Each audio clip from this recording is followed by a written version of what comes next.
नमस्कार मित्रांनो, लांब्या लाईनमध्ये चालणाऱ्या सगळ्या ड्रायव्हर लोकांना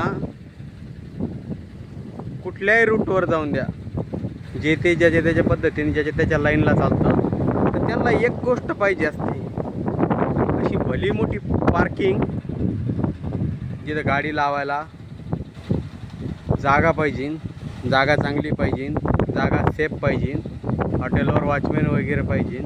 आणि त्याच्यानंतर सगळ्यात महत्त्वाचं, आंघोळ करायला असं स्वच्छ पाणी पाहिजे. आंघोळ करायला असं स्वच्छ पाणी पाहिजे. त्याच्यानंतर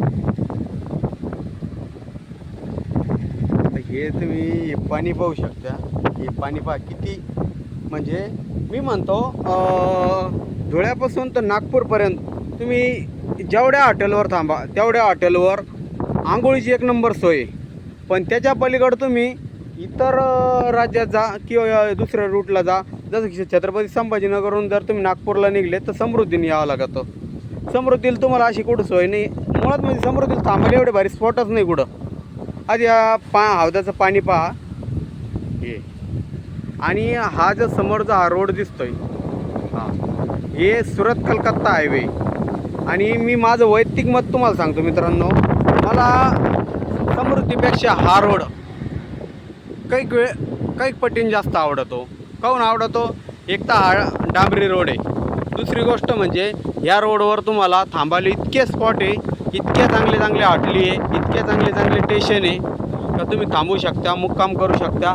आणि चोरीला थोड्या बहुत इकडं तिकडं चोऱ्या वगैरे होतच राहते. असं नाही की मी म्हणणार नाही का मी बिलकुलच इकडं चोऱ्या होत नाही, हे होत नाही, ते होत नाही.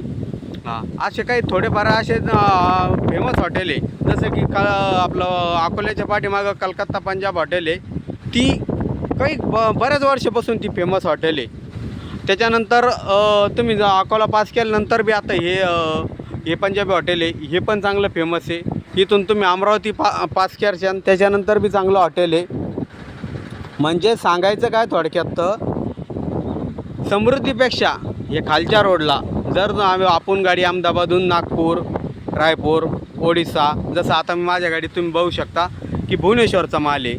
इथून पुढं कलकत्ता, आसाम जायसाठी सगळ्यात चांगला जर रोड असं मला वाटत असेल तर हा खालचा रोड वाटतो मला, सुरत कलकत्ता हायवे, जो अमरावती अकोला या स्टेशनवरून जातो.